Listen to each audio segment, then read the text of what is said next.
Welcome to Ideas on Tap, presented by the Museum of Natural and Cultural History. My name is Lauren, and I'd like to start this evening by recognizing that the museum and the University of Oregon are located on Kalapuya Ilihi, the traditional Indigenous homeland of the Kalapuya people. We recognize and honor all Indigenous peoples who continue to call the Willamette Valley home. If this is your first Ideas on Tap, welcome. If you're one of our regulars, welcome back. Thank you so much for joining us this evening. We're glad to have all of you here. Although we might not be able to gather in person, we do still want to hear your questions and your comments. If you're joining us on Zoom, you can use the chat or the Q&A feature. And if you're on Facebook, you can use the comment box. I'll be collecting your questions across both platforms, and we'll get to as many as we can at the end. As some of you may know, we normally host our Ideas on Tap program at Viking Braggett Company's Southtown location. I certainly miss enjoying Ideas on Tap and perhaps a braggot there with all of you each month, and I'm sure that many of you are feeling the same. Viking Braggett is open for takeout, so please be sure to show them some love and support our local businesses. At the end of this evening's program, please consider taking a minute or two to fill out a brief survey. I'll post the link in the comments on both Zoom and Facebook. Your feedback will help us improve future virtual programs, and you'll be entered to win a $25 gift card to Viking Braggett Company. I can't believe 2020 is almost over, but I'm certainly not sad to see it go. So join me in the new year on Wednesday, January 6th, for a discussion about how we can all use the arts as part of our self-care with writer, heartivist, and UO Doctorate of Education candidate, Renee Mitchell. Renee will also share how she uses the arts in her research and nonprofit work to help heal racial trauma. I hope that you can join us. Lastly, if you enjoyed tonight's program, please consider making a secure, tax-deductible donation at the web address listed on the screen. That's giving.uoregon.edu/mnchgift. If you're able, we recommend a $5 donation, or you can make a larger gift now and tune into Ideas on Tap for the rest of the year, knowing that you've already done your part. Your donation directly supports museum's educational programming, bringing science and culture adventures to Oregonians of every age and in every corner of the state. Thank you. And now it's my pleasure to introduce our speaker for this evening, Dr. Michael Hames-García. Michael is a professor of Indigenous, Race, and Ethnic Studies at the U of O. He is also a member of the City of Eugene's Civilian Review Board, which reviews the handling of complaints against the Eugene Police Department, and has in the past served as a board member for the Community Alliance of Lane County and for Sponsors, Inc., a social services organization offering assistance with reentry for men and women returning to Lane County after incarceration. Michael studies and teaches about inequalities of race, class, gender, sexuality, and disability in the criminal justice system, from policing and criminal courts to incarceration and reentry. And he joins us this evening to share more about that work. Welcome, Michael. Hi there, and thank you. Thank you, Lauren, and thank you to the Museum of Natural and Cultural History for doing this and for thinking of me as someone who you might like to have participate. I appreciate it. It's a little interesting being a scholar who looks at policing these days. 12 months ago, most people didn't care what I did, and that changed all of a sudden. So I'm going to talk a little bit about my current research, and I have a little presentation prepared. It's too long, and so we'll work on the timing. I'll just, if nothing else, I'll just stop talking at 6:30 and hand it over to the Q&A. But here's what I've got. See if that works. So this talk is called Not What We Had in Mind, Race, Policing, and Barriers to Reform. And the idea of Not What We Had in Mind speaks to how different actors, sort of community activists, for example, on the one hand, and city planners on the other understand what's at stake in reform. And so hopefully that title, not what we had in mind, will become clearer as we move along. This is going to be a short kind of overview of what I'm going to be talking about. I'm going to lay out the problem as I see it, and then sort of give you some sense of one aspect of my current research, which is looking at specifically community oversight of law enforcement. And I'll also talk about why I'm interested in community oversight. And then I'll give you a few interpretive frames to think about that phenomenon through, and then I'll wrap up. I guess at any point you can be sipping your braggarts or whatever you got to go from Viking. So the problem. So if we look back, so everyone's talking about police reform these days. If we look back at the history of police, the urban police as an institution in the United States, it goes back only about 2 centuries, if that.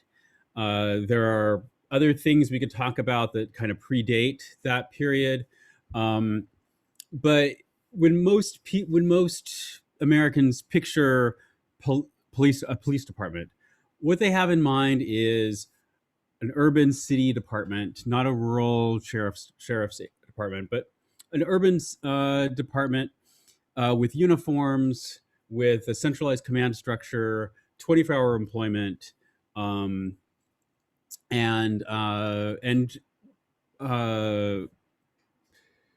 complete authority. Right? They're the only people enforcing the law within their jurisdiction. Right? So that particular version of police has only existed for a little under 200 years in the United States. Most police departments in the U.S. are even younger than that. But the entire length of that history, police departments have been plagued by criticisms, and as a result, have been the object of reform. And so reformers, since the beginning, have sought to make police departments more professional, less corrupt, more diverse, less violent, better trained, better equipped, and more accountable. Those reforms that we've seen over the centuries have brought about better and clearer policies, higher salaries, education requirements. This particularly since from the 1970s roughly on, there was a big emphasis on education, more diverse police forces. In the last couple decades, de-escalation training, less lethal weaponry, dashboard and body-worn cameras, increasingly training related to how to deal with people who are in mental health crisis or under the influence of various forms of intoxication. We've seen attempts to address implicit bias and significant changes to how police candidates are screened, and to the degrees of mental health support that are offered to them once they're on the job. Also, there have been significant improvements in civilian oversight, especially in the last few decades. Despite all of these reforms going back such a long time, there have been some improvements, notably police corruption. So the police departments of the late 19th century have been completely remade into much more professional, much less corrupt departments. But reforms have failed to substantially change the relationships between law enforcement and the communities who are the primary communities interacting with law enforcement, right? Poor people, people of color, people with mental illnesses, people who have substance abuse issues. Right? Those are predominantly the people who are interacting with law enforcement. They're predominantly the targets of use of force on the part of police. And that relationship, as we've seen this year in the headlines, right, has not changed fundamentally in all of this time, despite all of these reforms, despite massive amounts of money being put toward law enforcement, significant amounts of money taken away from law enforcement, more money given back to law enforcement. These cycles of reform happen every so often, and yet we continue to see the same underlying issues. And there's a lot of things we could talk about as to why that's the case. And I would welcome that conversation in the Q&A. That's not, those underlying issues are not really the main subject of my presentation today, because I'm interested in this idea of community oversight as a possible solution, and one that has received a lot of attention. So if we think about, there's two different ways I'm going to suggest that we can think about policing reform. So on the one hand, we can plot it along a continuum. I'm going to turn off my space heater here. There we go. We can think about it along a continuum, right? So there's the idea of more training, right? That's the sort of low-hanging fruit. Diversification. So particularly when we think about racial issues and law enforcement, people think, oh, we need to diversify law enforcement. Our largest police departments in this country are incredibly diverse at this point. There was a time when they were not, but criticism, reform has happened, and Los Angeles, New York, Chicago, Miami. These are now very diverse police departments that, in many cases, reflect the diversity of the communities that they police. Not perfectly, and not in every case. New York still falls a little bit short. Los Angeles is better, but that diversification hasn't necessarily led to a rethinking of policing as we know it. Right? We have better technology. I mentioned dash cams. I remember when those were new. We now have body cams, which are newer. There's a lot of studies on people doing studies right now on body cams and whether they make an impact on use of force, whether they make an impact on complaints against law enforcement. The data around that is mixed. A lot of the largest studies suggest that they don't make a significant impact on those measures, but like I said, it's mixed. Policy review. So early on, one of the attempts at reforming police was to address policies. So what are the policies that police officers are following, and how can we have other people involved in reviewing those? Community policing, is something that a lot of people have heard of. There's a great book that just came out last year by Gascon and Rousseau looking at community policing in Los Angeles, suggesting that it's not what you would think. I'll talk about that in a bit. And then community oversight, right, which is where I'm inserting myself. So community oversight is an idea, or civilian oversight as it's often called, has its origins with Philadelphia in the late 1950s. You can see they created a civilian review board in 1958. It was never fully funded, and it was disbanded by 1969. New York had several failed attempts at creating civilian oversight. 1953, they created a board, but it was entirely staffed by police, and it was internal to the police department.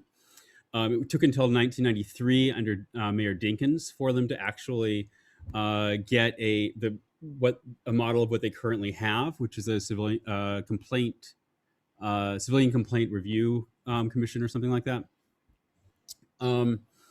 A number of well-known commissions and blue ribbon panels have issued statements related to the need for community oversight.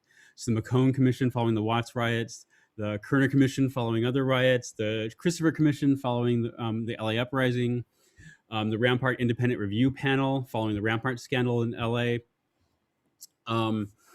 The sort of high watermark here is in the 1990s, following the LA uprisings. This is when the National Association for Civilian Oversight of Law Enforcement is founded, which took as its goal the creation of best practices and the generation of recommendations for municipalities about how best to implement civilian oversight. So civilian oversight can mean a lot of different things, right? It can mean a body that reviews policy, so police commissions.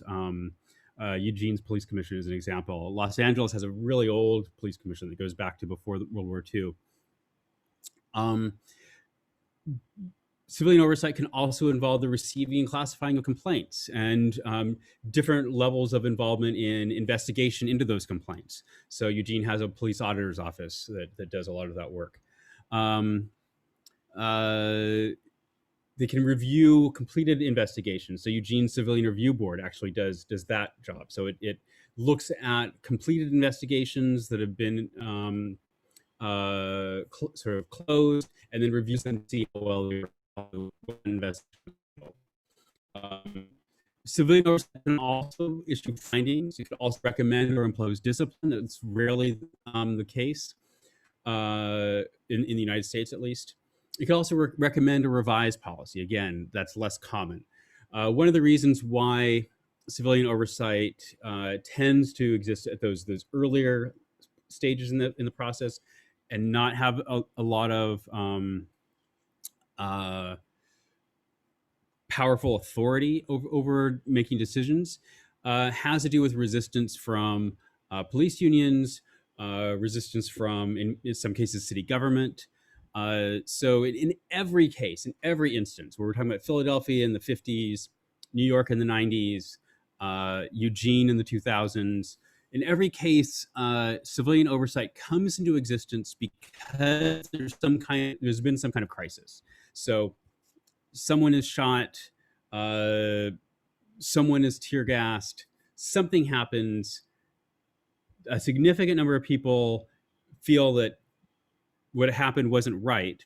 And so there's a crisis of legitimacy. There's a crisis of authority, of trust, to use a politician word.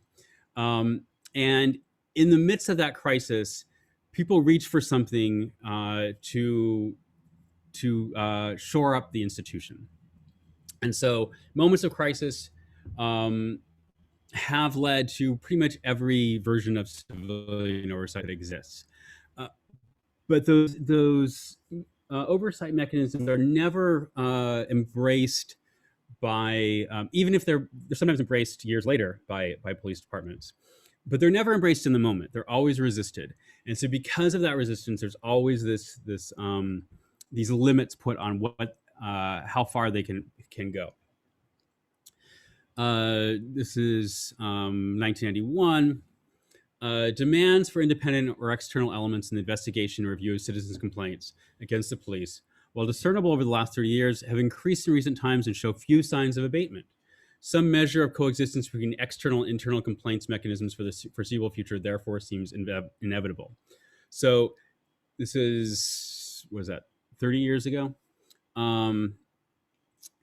I think that Goldsmith was a little overly optimistic, but it has become now standard in all of the largest police departments in the country, in the US, and in many other countries, for some kind of external process, even if it comes in at the very end and only does a review, isn't involved in the investigations, whatever its role is, it's now more or less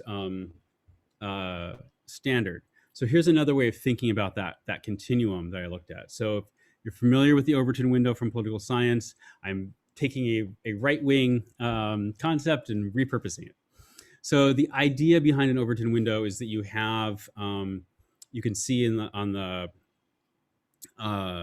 smaller graphic there, there's a window of what's considered acceptable in policy, right? And so you have policy, you have then popular proposals, sensible proposals, acceptable, this is slightly out of the window, and then the radical and the unthinkable. So diversity and training is policy, right? There's not a police department in the country that does not embrace training and does not embrace diversity as a goal. Body cams are popular, right? Not every department has them. We just saw recently in Springfield a very spirited debate about body cams for the Springfield Police Department. But they're definitely popular. This is a popular proposal with politicians, with community members, and even with many police departments. Next, we have what's sensible, right? It makes sense to have some kind of external review of policies, police policies for use of force, for example, or for conducting searches. Community oversight is acceptable, but it's not yet at that point where it's embraced by all sides of the everyone at the table, let's say. But is acceptable. It's not as controversial. It's hard to find people that will argue against some level of oversight. A radical perspective here might be a non-police, something like Cahoots that Eugene has, a non-police crisis response team, or a reduction in police patrols. What would be unthinkable here, and certainly was unthinkable until last summer, would be unarmed patrols or the abolition, right, or defunding, right, anything like that. So I'm interested in community oversight because it's right at that level, right? It's something that Goldsmith thinks is inevitable, but it is just outside of the Overton window. It's acceptable, not implemented evenly across the country. So Eugene has a very robust tripartite system of external oversight. New York has this massive department that looks at it. Portland has just scrapped it and is imposing a new one. A city like Austin, Texas, had one, got rid of it. Now it doesn't have any external oversight. Right, so there's still a melange going on.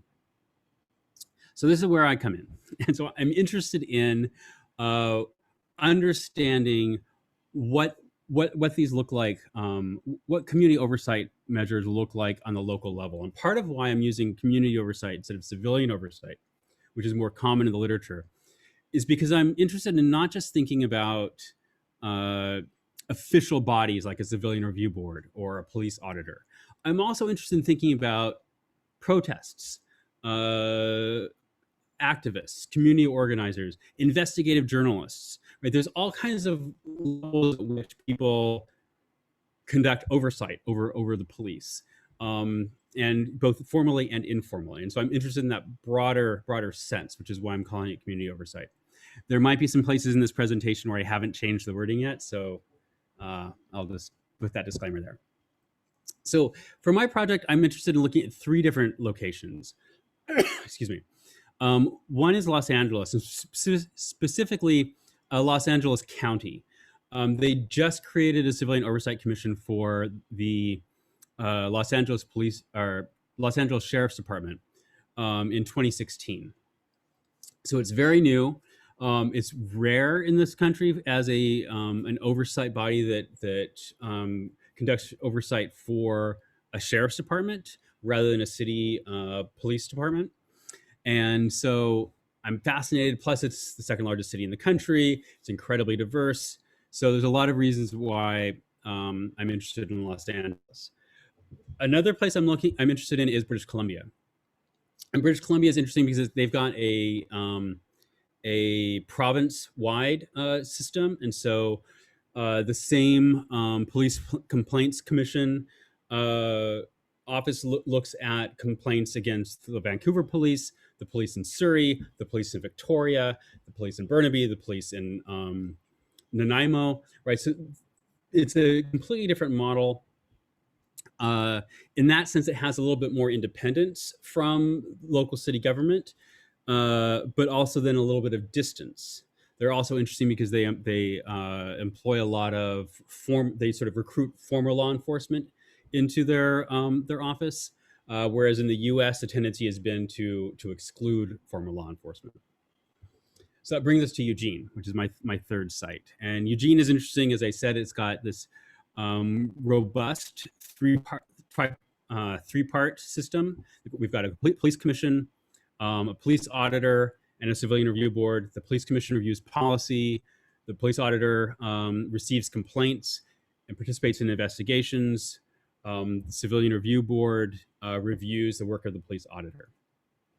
So at the time that Eugene created this system, they commissioned an external agency to make recommendations, and this was considered to be the best practices at the time. And it still has a lot of its proponents. Excuse me. So within Eugene, one of the things that makes studying law enforcement interesting and difficult is that we have overlapping jurisdictions. So we have federal law enforcement, we have the Oregon State Police, we have the Lane County Sheriff, we have the Eugene Police Department, we have police departments in Springfield and Cottage Grove and elsewhere, and then we have also the University of Oregon Police Department. Right, these all kind of share some jurisdictions in relation to each other. Of these, the only one with genuine external civilian oversight is the Eugene Police Department. So I'm looking at the Eugene Police Department. Although in this talk, I believe I included a little bit on UOPD as well, since it's a UO-sponsored talk. So looking at Eugene. So in 1997, there was an Oregon State Police investigation of the Eugene Police Department.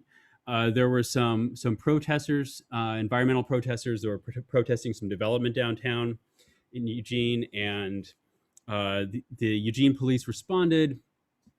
There's some footage of this in the documentary "If a Tree Falls," if you've seen that. There was a big outcry that the protesters were handled with excessive force on the part of the Eugene police. And so city manager Vicki Elmers requested an Oregon State Police investigation. One of the things that was also emerged out of this was, and this is going to sound familiar for those of you who are following current events, an External Review Advisory Committee, ERIC.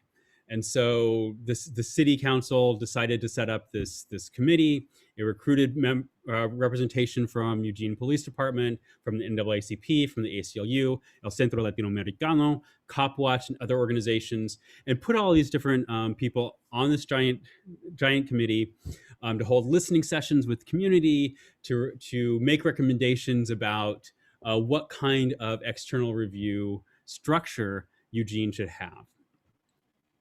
And so one member of this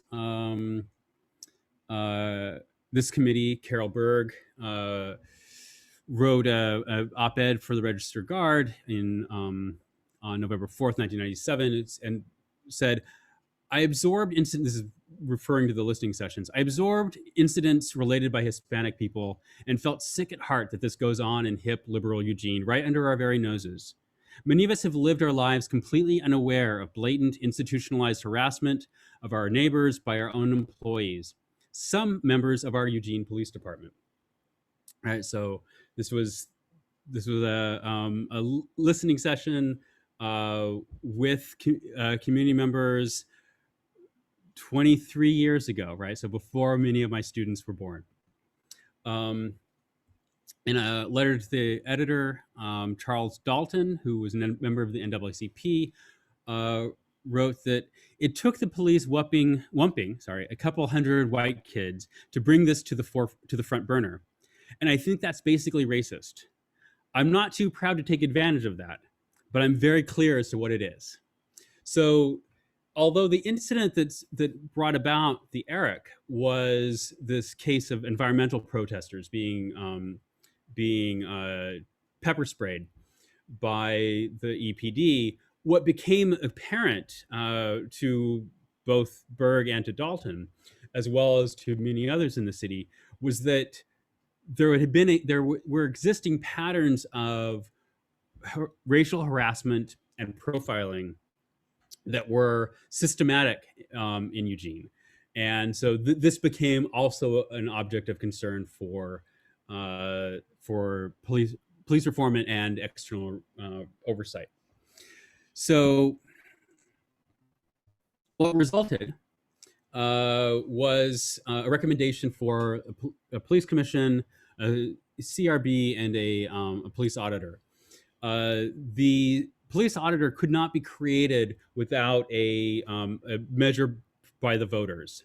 So the city council, because it changed the charter, so the city council referred this to the voters in 1998, and the measure failed just barely. So you can see the vote margin there: 22,926 to 23,225, about 300 votes. So the city council created the police commission because they could do that, but the auditor and the civilian review board would have to wait, although not that long. So while all this debate was happening, while Eugene was engaging in this really gut wrenching self examination about our police department and whether or not we needed civilian review, and if so, what kind. Two Eugene police officers, Roger Magana and Juan Francisco Lara, were raping and assaulting women often while in uniform and using their police cruisers. At least 14 women over the course of 6 years. There were many complaints registered with Internal Affairs, but those were mostly ignored up until a certain point. There's a podcast that looks at this case called Small Town Dicks, I think. There's in season 1. This gets talked about.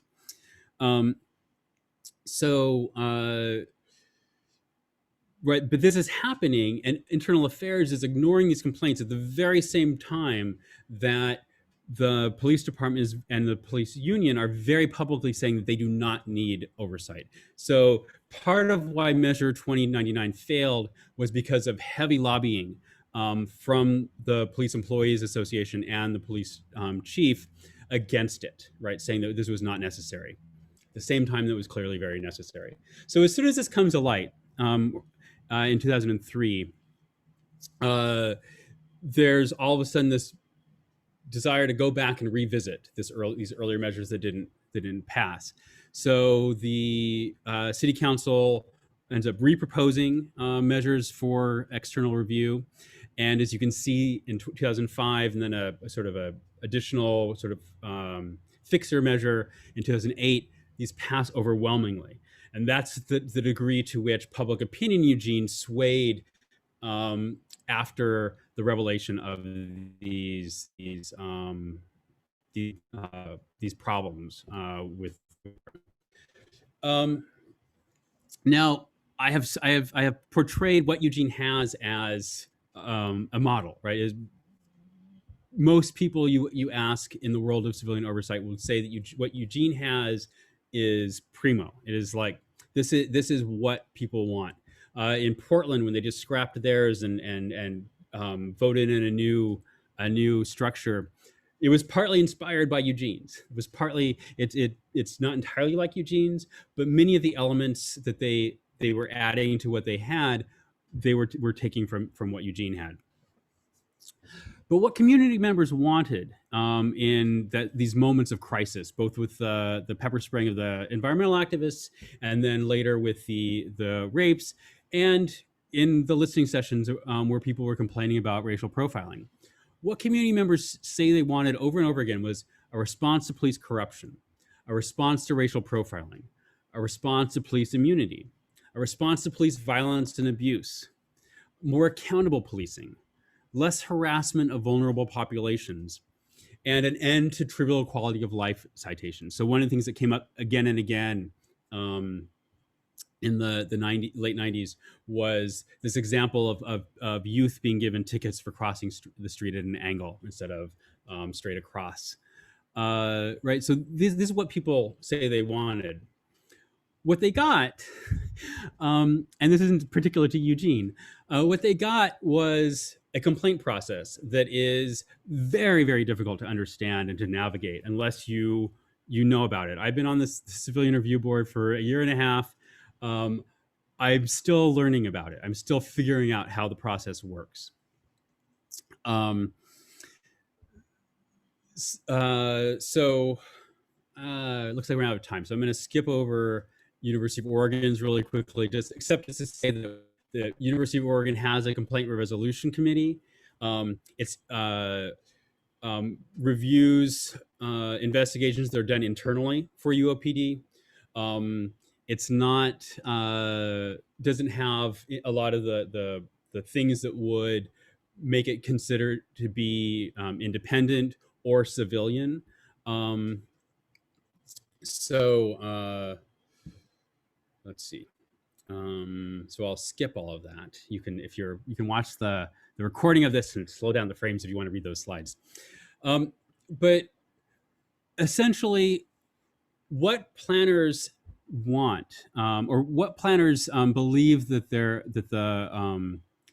problem that they believe that they are solving, right? We could think about different options, right? So, are they trying to address the fact that police are too violent? Are they trying to address the lack of external oversight?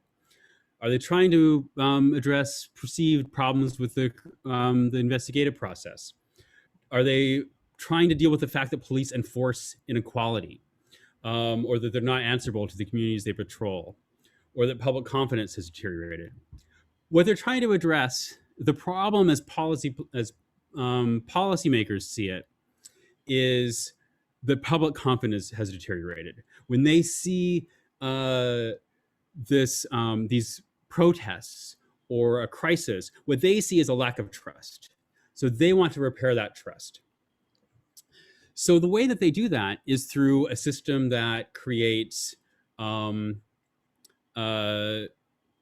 transparency, right? So their measure is not a decrease in use of force or an increase in discipline or the perceptions of safety among poor Black and brown people. I'm not sure how you would measure that anyway. It's not fewer complaints, right? In fact, you might say that more complaints is a sign that a system is working better because people feel comfortable complaining. And public trust, and again, is another one that's hard to really measure. So what planners tend to go for is their evaluation criteria is transparency. They want a system that is transparent. So you've got your police commission with the public meetings, you've got your police auditor, you've got the civilian review board reviewing the police auditor, they have public meetings. All of this creates transparency. It creates procedural fairness in the investigation and handling of complaints. But if we think back to what communities want, if we think back to those listening sessions, if we think back to the protests from last summer, what people want is a richer notion of substantive justice.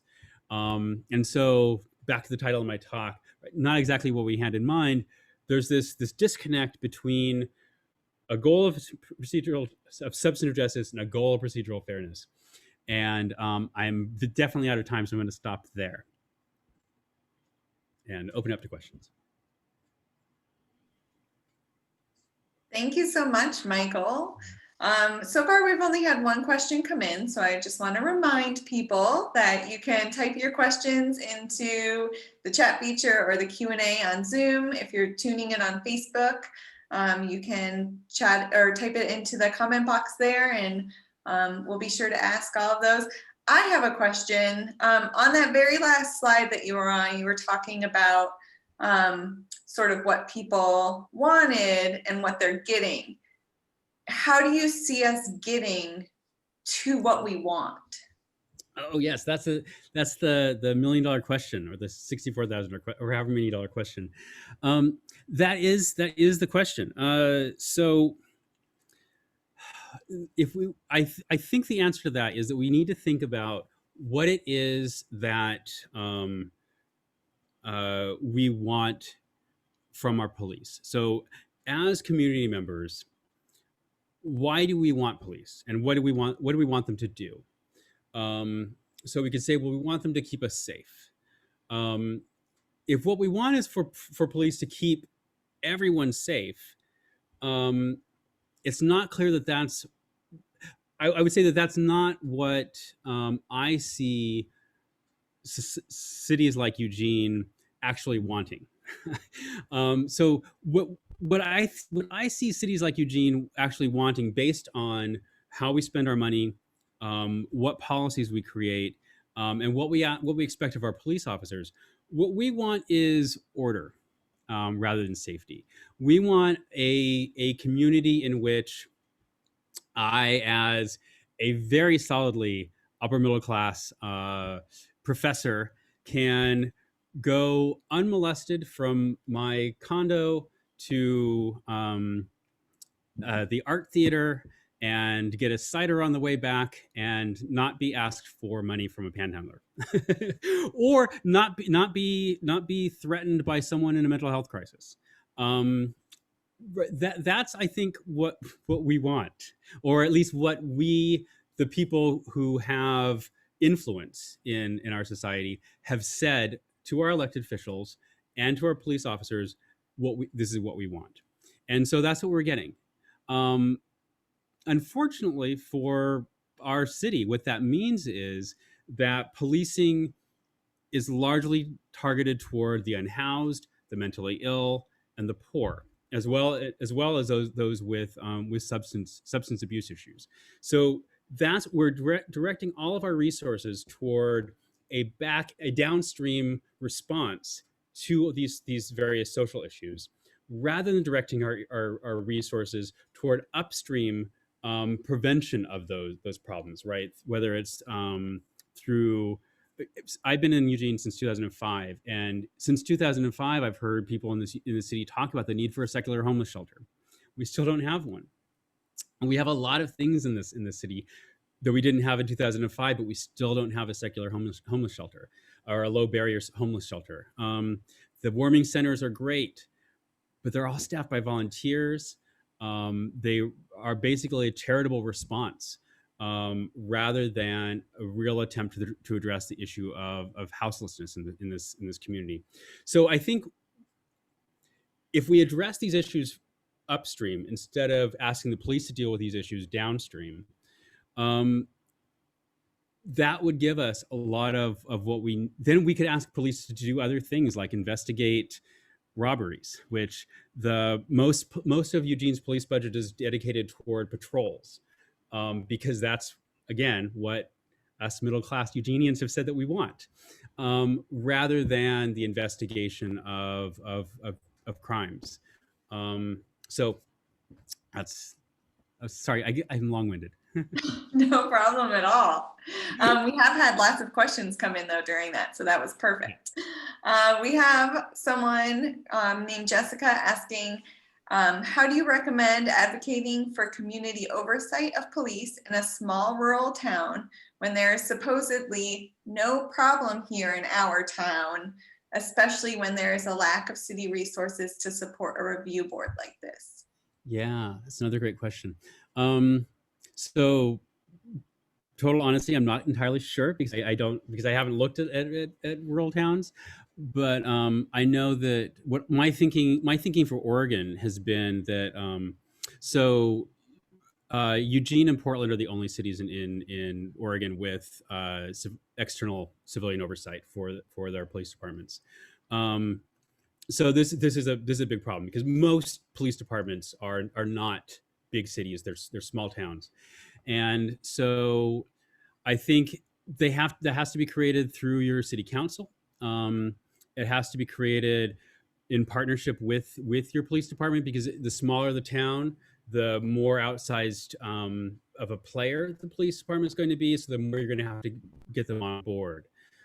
So it's not easy work. It's difficult work, and but that would be my recommendation. Great, thank you. Someone is asking, who exactly are the planners, and how much of a problem or injustice lies in police contracts and federal laws about police immunity? So the planners would be city council, city manager, mayor. Those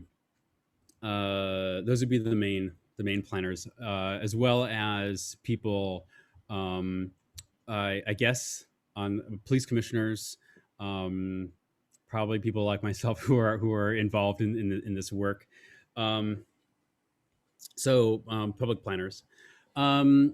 As far as the police contracts, federal law, federal laws. So police contracts are definitely a big issue.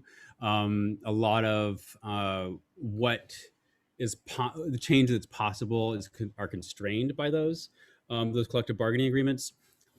Full disclosure, I'm a union officer, so I am sympathetic to the desire to bargain a strong contract for your membership. Um, but I think that police, professors, are public employees, and so our politicians and our city managers have a responsibility to look out for the public interest when they're negotiating those contracts as well. Federal laws, I think, probably play less of a role. One of the peculiarities of the U.S. is that so much of law enforcement and corrections is local, and so I would say that state laws are more relevant. This relates to some of the laws a bit. We had a question come in through Facebook. Someone's asking about Portland's Measure 110 and the police union or PPA pushback and how you regain true citizen oversight. Yeah, so Portland's ballot measure, the ballot measure 110, the state ballot measure. Oh, so there's yeah. There's a couple of different ballot measures that were really significant. So Portland, I don't remember the number of it, but Portland voters just passed a ballot measure, sort of instituting a very robust set of external oversight structures for the Portland Police Bureau. And I am not as familiar with that because Portland's not one of my cities. But my understanding from everyone that I've heard from is that this will be a really good thing. It will take some time to get up and running, though. Eugene's police auditor's office and civilian review board weren't really functional in a significant way for several years after they were created, and that's because you have to hire staff, and then people have to figure out how they're going to be doing their jobs, and part of that has to also then figure out a working relationship with the police department, and that just takes time. So there won't be I don't see any like immediate change in Portland, but I do think there'll be change down the road. Measure 110 was a state measure that decriminalized drugs. I didn't legalize them, but decriminalized. So that should have a lot of impact, I would think, in terms of how law enforcement is able to redirect its resources away from enforcing drug laws against users. Great, thank you. We've had a couple of questions kind of related to abolishing the police, defunding the police. So someone is wondering if you could speak to the controversy around the demand to defund the police. Politically, what are the pros and cons of organizing under a defund banner rather than a reform banner? Yeah, so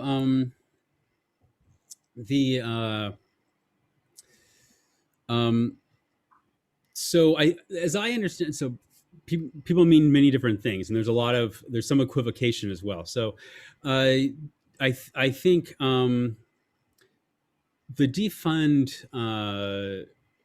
banner is an interesting one. It's I know that when it was first being bandied around, there were a lot of criticisms. It was too wonky and would never catch on, and suddenly it caught on. So I think that there's a couple elements to it, and one of them is that, as I was suggesting, we don't have enough resources, particularly in a fairly poor state like Oregon. We don't have enough resources to dedicate toward social problems like houselessness, like addiction, like mental health, and so part of the reason we don't have that money is because it's been redirected toward corrections, toward policing. And so the defund idea is in part to redirect those resources. So we need resources elsewhere. We don't have an infinite amount of resources. So those resources have to come from somewhere. We could take them from K-12, but that would just create more problems down the road. So if law enforcement is being asked, it's what we've decided as a country that we want to be our primary response to almost every social ill. If we decide that we want other ways to address those social ills, then it's a logical place to take some of that funding from.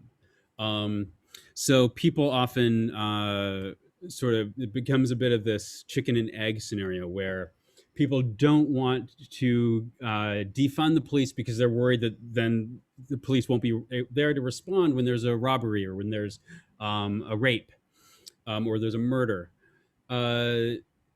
But police, as we currently have them, are not often able to respond to those things because they're so caught up responding to people in mental health crises, people who are overdosing, people who are just a nuisance. And if you talk to most police officers, they don't want to deal with that. That's not what they get into their profession for anyway. So at the same time, they don't want to be defunded, but the money has to come from somewhere. If we want better solutions to these issues, law enforcement is one place we can take that money from. Was there another element there? I think that pretty much covered that question. We did have someone sort of on a similar related question asking, do you see community oversight as a path towards abolition or as an end in and of itself? So I would guess they mean an abolition of the police department. Yeah. So that's a great one because this is a big debate. So a lot of abolitionist organizations like Critical Resistance are very opposed to, or not very opposed. They don't see civilian review as a strategy that they endorse because what they see it doing is adding legitimacy to an institution that they want to abolish. I think that's if the goal is abolition, then you wouldn't want the thing you're trying to abolish to be shored up to get more resources in the form of civilian review and whatnot. That said, I think that it's an important harm reduction strategy.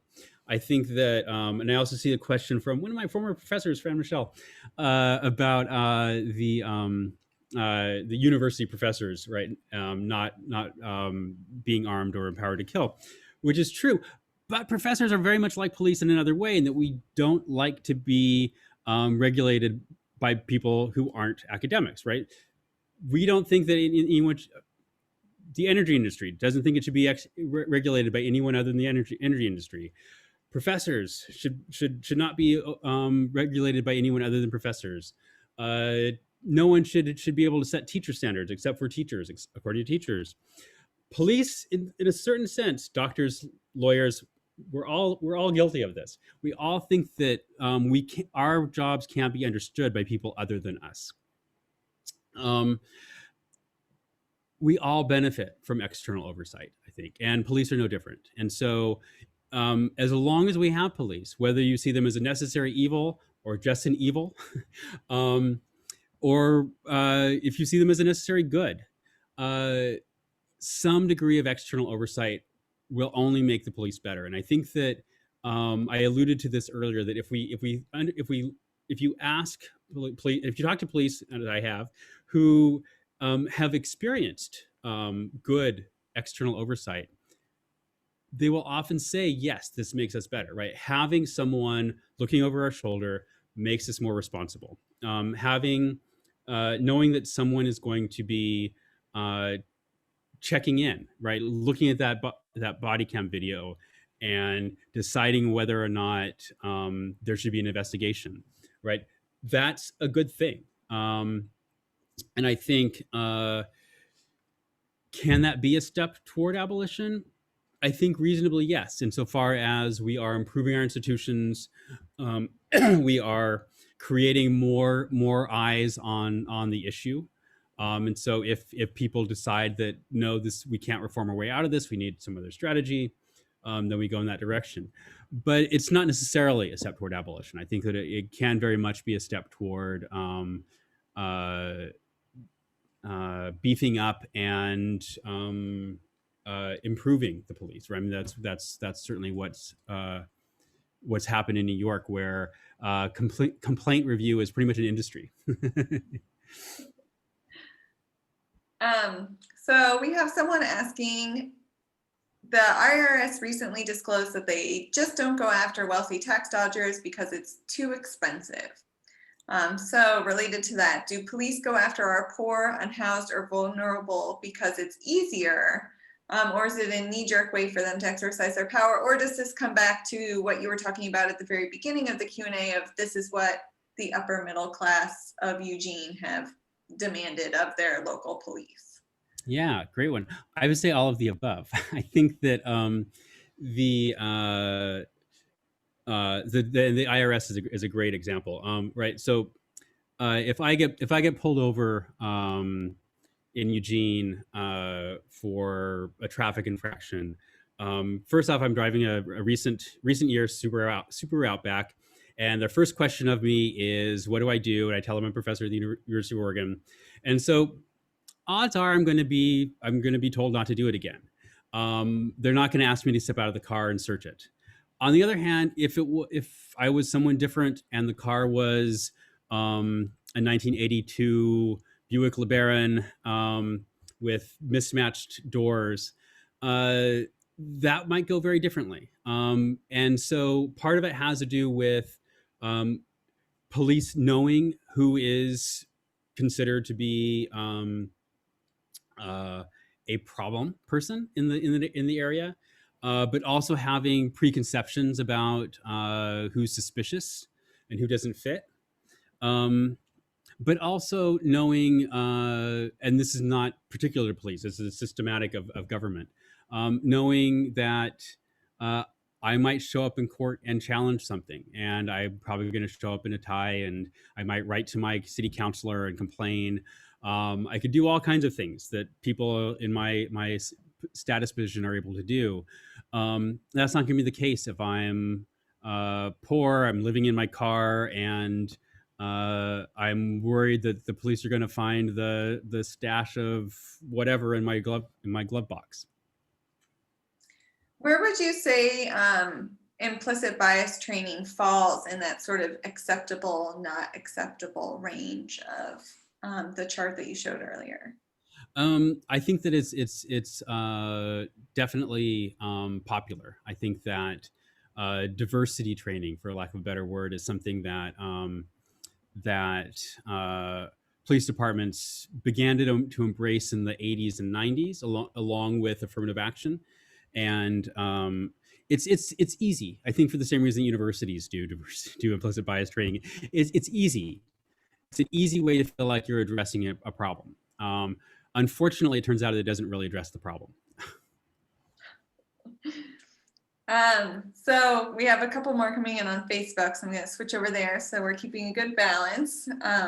And this actually, what checks and balances, legal and otherwise, exist in the Oregon legal system in regards to the Eugene and Springfield Police Union collective bargaining, funding, and lobbying? Oh, I don't know. Missy Matella might know that. She's our director of labor relations for the university. I don't know enough about that side of the equation to know. Okay. It's a good research topic. Yes. Are some of the problems endemic in police departments linked to the simple yet deadly combination of testosterone and firearms? Are there any all-women police departments? Sorry, there's multiple questions here. Are any departments with a majority of women officers? And does it bear studying to find out if women, even with guns, are less likely to take part in violent and illegal behavior? Yes. There are a lot of studies on violence and on police use of force, and so I know that in society broadly, um, certainly with violent crime, women are much less likely to be the perpetrators of violent crime. Most violent crime is committed by men, although not all, but overwhelmingly. Uh, Police use of force, though, you also see a gender difference, although um, it's not as right. There's some self selection as well as some training, and so the women who join police departments, like the women who join the military, right, are partly self selecting as more I don't want to say more violent, but more aggressive, let's say, more aggressive personality types, just as the men who do are and then there's the training and indoctrination into a police culture that emphasizes force as a response, and then introduces de-escalation as another response, but only after there's been a training in use of force. So I think that that ends up mitigating that gender difference that we see in society at large. But uh, female officers are involved in fewer cases of proportionally use of force. There are no well, I am pretty sure that there are no all women police departments in the U.S. I think I would have heard, and same goes for majority women police departments. Police departments are overwhelmingly and disproportionately male. I, I think there might have been a little bit more of it. I think you got all of them.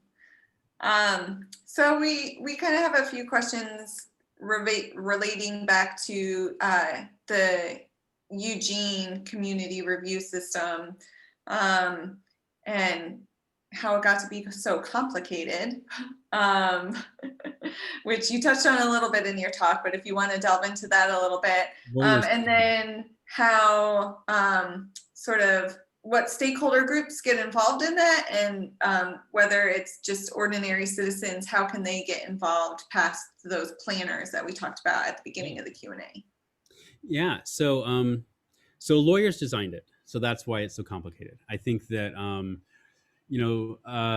some of my best friends are lawyers, but they think in terms of rules and procedures and flowcharts, and so the ways that lawyers think about things tend not to be common sense, right? They tend not to be the ways that someone who is harassed at their illegal camping site and has a complaint against the police. It's not necessarily the way that they're going to think about how they should handle the problem and how it's going to be responded to. So when the police auditor's office steps in, it approaches things from a very neutral and legalistic perspective. The staff there do their best to explain that to people who are lodging complaints against the police department. But if you feel you were wronged, and it's hard to hear, okay, well, this is going to be handled by this investigative process, and we're going to review whether procedures were followed. Like one of my least favorite phrases now, having been on the CRB, is within policy, because often things are not right, but they're within policy. And so policies have not been written to take this into account, or the policies are written the way they are for good reasons, but right, this bad thing still happens. And that's not what anyone wants to hear when they've been wronged. So I think that the ways that people can get involved, the Police Commission and the Civilian Review Board are open to anyone in Eugene to participate on. The application process starts up, I think, in February. That said, it's a difficult. It's not difficult, but when I applied for the Police Commission and the Civilian Review Board. There was a 14-page background form that I had to fill out. which included they wanted work references and supervisors information and home and work addresses for all of my siblings, like all of this stuff. No one was ever called. But that would be very intimidating especially if I had a criminal record. You can be on it with a criminal record, but you can imagine that someone with a criminal record might be daunted by that process. You also have to give a public statement to the city council, who sit up on these high thrones like some kind of Game of Thrones thing, and they're very intimidating. The police commission, you also have to have an interview with the mayor, right? So there's all of these steps that I think keep regular people from being involved. The Civilian Review Board is currently, and as near as I can tell, always has been, a majority white lawyers. So that's who ends up on the Civilian Review Board. The Police Commission is a little bit more diverse. It's a lot more diverse because they just made a big effort to diversify it. But there's no one on the CRB right now with less than a master's degree. There's no reason why that should be the case. But I definitely encourage anyone listening to or watching to apply to be on those boards, because that is the most direct way that you can have an impact. That and showing up at city council meetings and civilian review board meetings and police commission meetings and watching us, giving us oversight. Do you see Springfield adopting anything similar to the Eugene review process? Not anytime soon. I think they should. I think that Lane County should. I think that Lane County should have an oversight process for our sheriff's department. In Eugene, we don't have a city jail. We have a county jail. And so one of the issues that happens is that people are mistreated at the jail, or believe they've been mistreated in the jail and by staff there, and they don't have anyone to complain to. They try and lodge a complaint with the civilian review board, with the police auditor. Police auditor says, "I'm sorry, I can't receive complaints from for the jail or for the sheriff's department." And so their only recourse is to make a complaint with the sheriff's department, which, for obvious reasons, they might not want to do. So I think Lane County is more likely than Springfield. Okay. But only if people ask for it. Oh, yes. So if you're out there watching, there's quite a few of you. You should ask for it. So you did mention some work that you're doing in British Columbia. So we kind of have someone kind of touching on policing across different countries. So thinking that unarming police is a very radical idea here in the United States, but in some other countries, it's very common to see unarmed police officers. And this will show how little I know about Canadian police departments and whether or not they are actually armed or unarmed. So you may or may not be able to speak to this question, but if you have any thoughts on sort of comparing US policing with other countries' policing. Yeah, so that's absolutely right. So England is a good example that people often think of as a unarmed or less armed, because the Billy Club you can kill someone with still, but less armed police department, ungunned. That's changed in recent years. You see a lot more armed police in London, in particular, in the wake of sort of terrorist issues from the 90s on. In Canada, you see a mix. There are unarmed patrols, but police carry sidearms also as a matter of course. Japan is a great example, actually, of a country that has unarmed police and very few complaints about use of force. They also, though, have fewer guns in general in their society, so there's that. It's hard to do international comparisons, which is part of why I chose British Columbia, because it's a little easier. One thing of note, though, the Police Complaints Commission in British Columbia, which receives complaints for the entire province, received the same number of complaints last year as the city of Eugene did, as our police auditor did. So the scale of complaints against U.S. law enforcement is much, much bigger. It's massive compared to our neighbor to the north. I don't have data for Mexico because they don't have any kind of complaint structure at all. So, have you done any work into seeing whether that whether there's people just are less likely to report in Canada? Like maybe people here in Eugene just like to complain, or is there a reason that you're seeing that discrepancy in the number of complaints? this is the issue why you can't use number of complaints as an evaluation tool for success, because it's unclear. It's entirely possible that in British Columbia, because the Office of the Police Complaint Commissioner is located in Victoria, and most of the people and most of the police are located in the Vancouver area.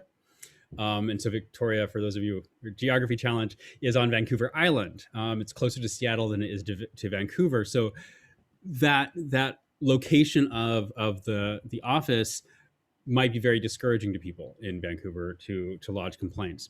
In addition to the fact that it has a long and storied history of complaints and scandals related to its staffing and some of the commissioners, as well as its hiring of former law enforcement officers. And so there might be a lack of trust. It could be that Eugene's relatively high number of complaints is a sign that Eugenians feel comfortable complaining with lodging complaints with the police auditor. I'm not sure how many people know that the police auditor is independent of the police department, right? It's a separate office. It's downtown. The police department's across the river. The auditor's office has separate staff. They're all civilians. None of them are formally in law enforcement. So it could be that people feel more comfortable with lodging those complaints, or might just like to complain. So it's hard to know. All right. Well, we're going to go ahead and leave it there. I want to thank you so much again for giving your time to us this evening. There's a few thanks coming in through the chats. So it's a little weird over Zoom without the big round of applause that I'm sure you would have gotten if we were all in a room together. But know that I really appreciate it. The museum really appreciated it. Everyone who tuned in tonight really appreciates it, and sharing your time. For those of you tuning in who don't know, Michael has taken a position at a different university for next year. So we are sad to be losing him here in our own community, which is why all of you should apply to be on the Eugene Police Commission Board to take Michael's place when he goes to his new institution. So thank you again. Thanks all of you for tuning in. Just a reminder, if you enjoyed tonight's program, please do consider making a donation. That's giving.uoregon.edu/MNCHgift. And I did drop the link to the survey in the chat box. So if you could take 1 to 2 minutes, it's very short to fill that out. You will be entered to win that gift card to Viking Bracket. So I hope everyone has a really great evening. Stay well, and we'll see you again next month. Thank you.